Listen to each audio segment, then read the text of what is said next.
Išskirtinis malūnininko Jono Genio vėjo malūnas stovėjo Kantvainių kaime šalia Aglonėnų.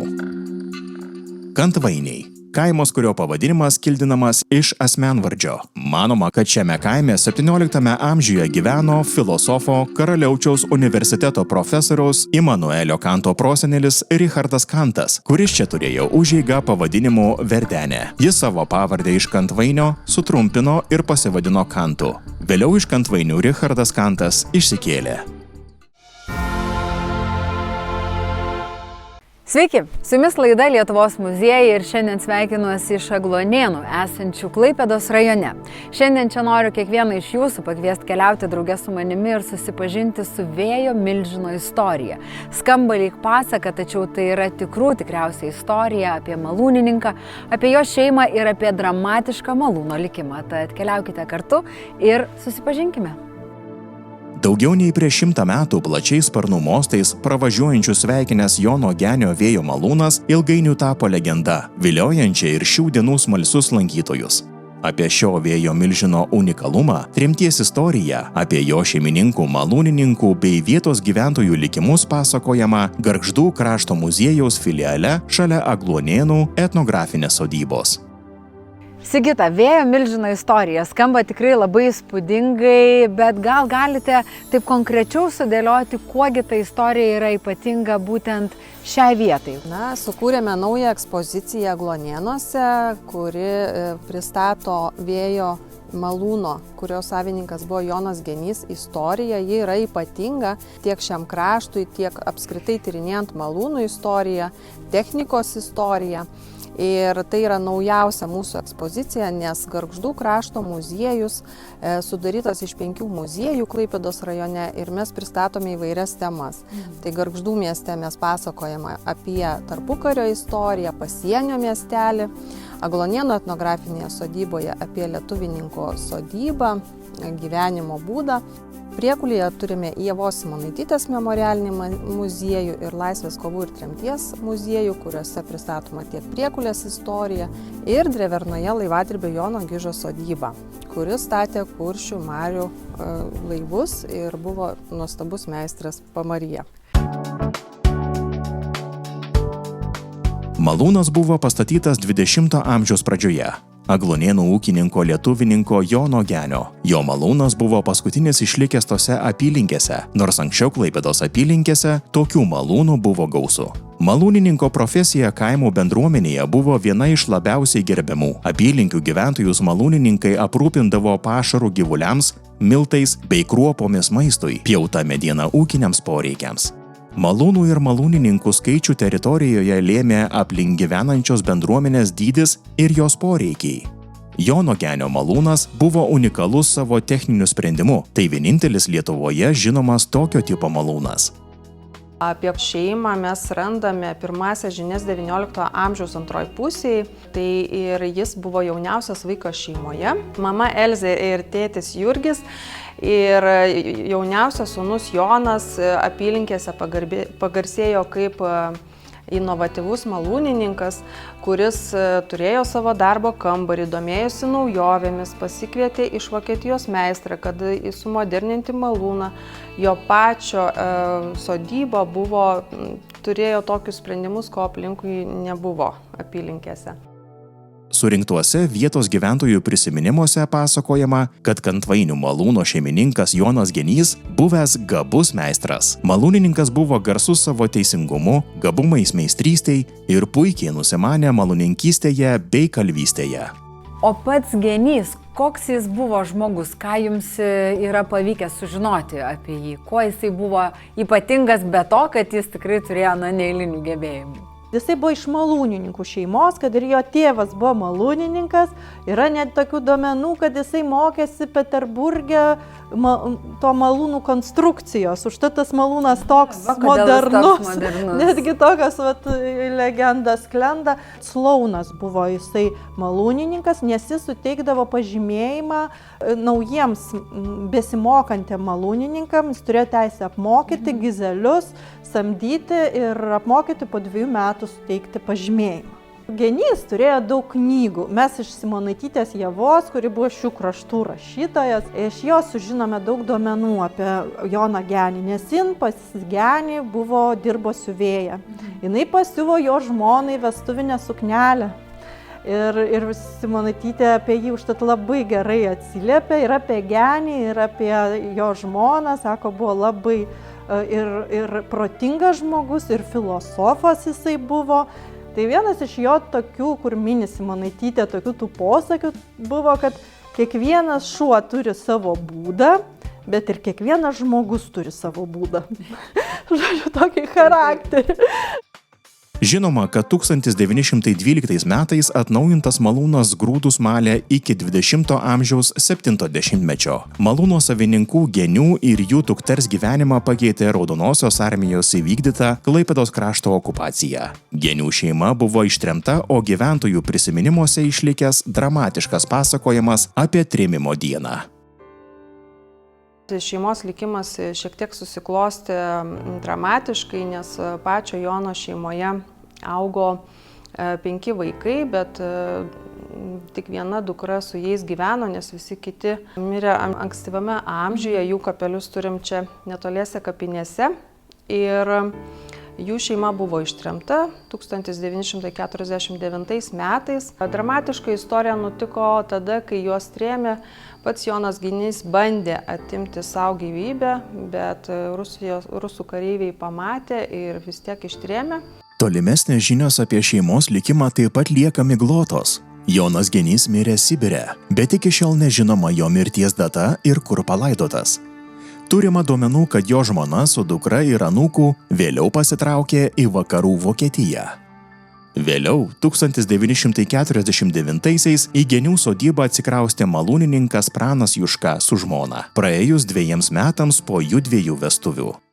Į malūną atsikraustė kitas malūnininkas, Juškų šeima. Jie gyveno čia ir jų vaikai dabar tebegyvena toj pačioj sodyboje. Tai tik tiek, kad malūnas jau veikia neilgai, nes tuometinėme kolūkyje buvo pastatytas kitas mechaninis malūnas ir šitas po truputį pradėjo nykti. Buvo nuplėšti sparnai. Malūnui nykstant, kai nebebuvo jis naudojamas, Juškų šeimos atžala, vienas iš sūnų, prisimena, kad tuomet malūnas tapo žaidimų aikštele.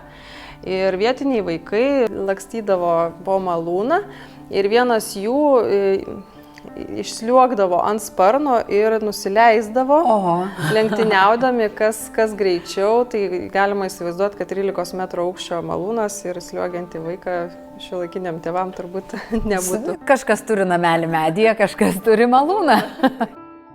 Nebeveikianti Jono Genio malūną nuspręsta perkelti į Lietuvos liaudies buities muziejų Rumšiškėse. Planuota, kad jis papildys muziejaus lauko ekspoziciją. Deja, vėjinis malūnas taip ir nebuvo pastatytas, todėl 2001 metais aglonėniškiai jį nusprendė susigrąžinti. Bendruomenės iniciatyva 2001 metais malūnas grįžo į namus, į savo apylinkes. Tai malūno istoriją gretiname su šeimininko tremties istorija.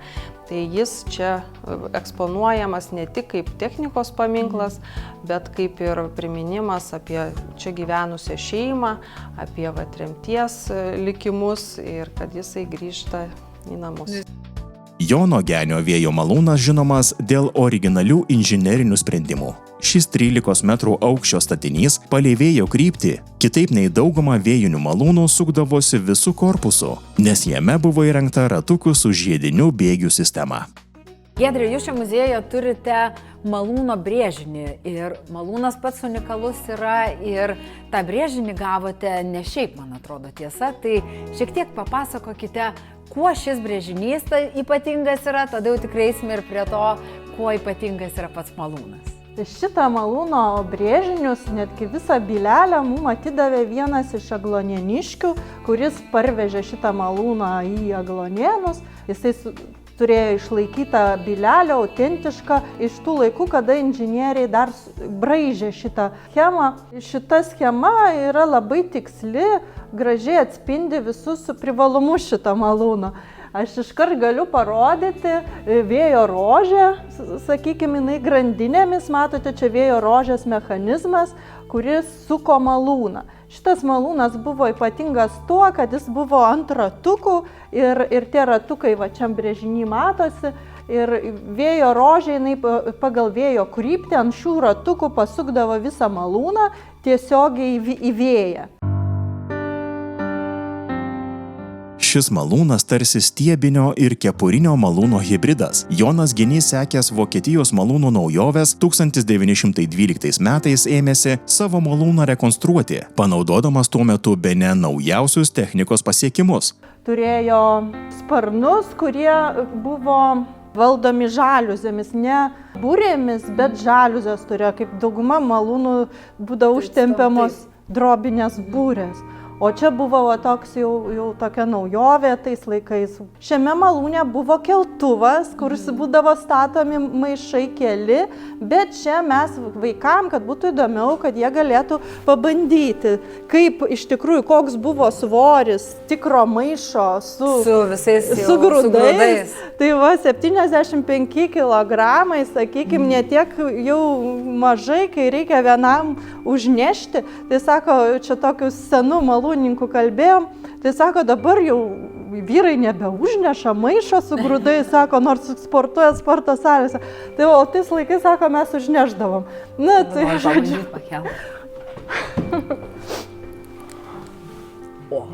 Dar galėčiau įdirbti malūną.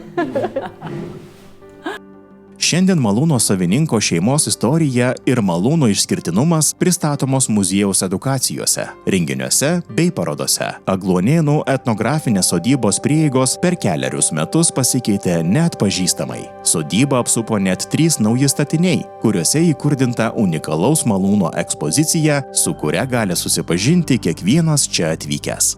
Tai čia atėję žmonės gali ir patys prisilietę susipažinti su tuo, kaip veikia tas malūnas, tiesa? Taip, galite pasukti sparnus ir matyti, kaip sukasi krumpliaračiai, kaip sukasi pagrindinė ašis ir kaip sukasi girnos tuo pačiu. Taip. Čia sukasi ir tada jau čia išeidavo miltai visi, tiesa?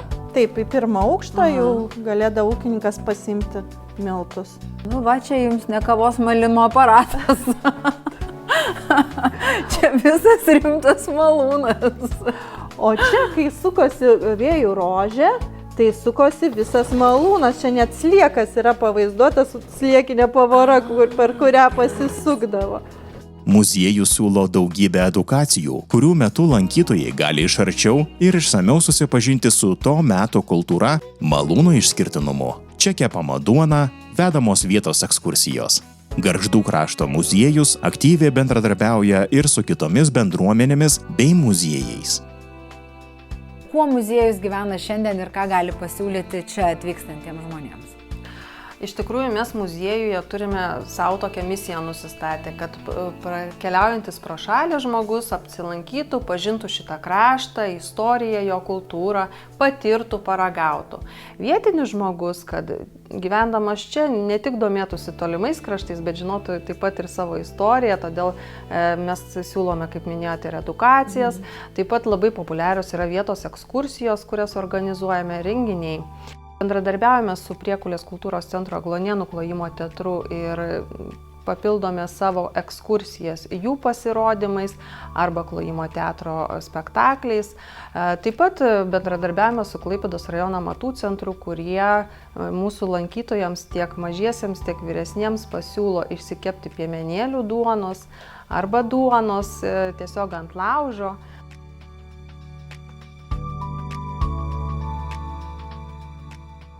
Mes šiandien kepsim nepaprastas bandeles. Šitos bandelės vadinasi piemenėlių duona. Ar žinot, kas buvo piemenėliai? Kas? Aš ne. Ką? Taip, teisingai. Mažesni vaikai ganydavo žąsis, didesni ką? Kiaules ir dideli ganydavo karves. Bandysim išsikepti bandeles ant laužo. Matot, kokį mes turim laužą gražų, matot, kokias turim šakeles, ant kurių kepsim lazdeles. Gerai. Dabar žiūrėkit, aš parodysiu vieną, kaip reikia daryti, o tada visi griebsit ir išsikepsit bandelių. Klaipėdos rajono savivaldybės vicemerė Violeta Riaukienė pasakoja, kad Jono Genio malūnas vėl liudytų turtingą Agluonėnų praeitį. Bendram darbui susitelkė muziejininkai, istorikai, švietimo ir kūrybos atstovai, vietos gyventojų bendruomenė.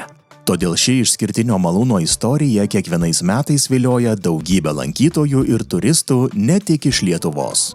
Tai yra savita, unikali šio krašto istorija ir kūrybiškai pateikiama mūsų su meile dirbančių muziejininkų dėka. Tai tikrai aš tuo didžiuojuosi ir kasmet turime nuo 22 metų lankytojų skaičių, kuris nuo 15 000 padidėjo 2000, net 17 000. Kad labai patinka ir vietiniams lankytis mūsų muziejuose.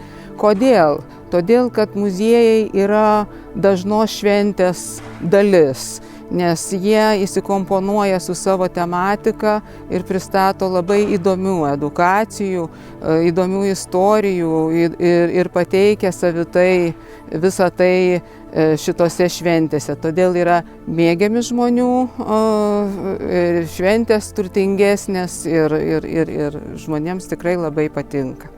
Muziejuje taip pat vedamos ir lėlių teatro edukacijos, kuriuose vaikai kviečiami vaidinti patys, o jau daugiau nei 40 metų šioje sodyboje rengiami Agluonėnų klojimo teatro spektakliai. Daugiau nei prieš 100 metų, kai Kantvainuose stovėjo ir veikė Jono Genio malūnas. 13 metrų aukščio. Mes tą teatriuko idėją pasėmėm dėl to, kad pas mus yra klojimo teatras. Tai, sakykime, pirmas Lietuvoje tas klojimo teatras čia sovietmečių, sakykime, 83 metais įsikurtas ir po to daug tų klojimo teatrų atsirado ir kitur Lietuvoje.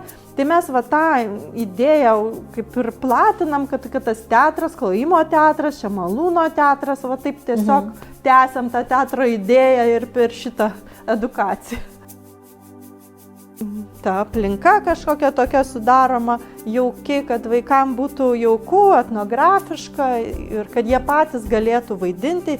Yra lėlės, kurios jie tokios taip pat su autentiškais, sakykime, rūbais. Tai vaikai patys gali čia įvesti ir visą tą vaidinimą sukurti. Taip, aš tiesiog pasakoju, o jie vaidina, jie įeina, vaidina ir šiandien tai buvo, kad neina jau jų iškrapšyti, jau jų rolė baigėsi, jie vis tiek vaidina tenai ir vis tiek būti toj atmosferoje vaidinimo jiem yra malonu.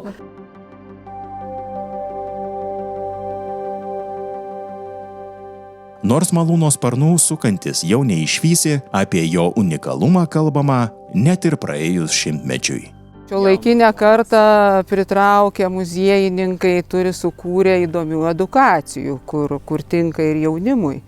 Ir, sakykime, naudoja skaitmeninės technologijas, šiuolaikinės technologijas, tai yra nenuobodžios, ne tai, kad kažkokią tik ekspoziciją pažiūrėti, bet dar ir kažką nuveikti, kaip pavyzdžiui, Jono Gižo sodyboje galima pasigaminti vėtrungę.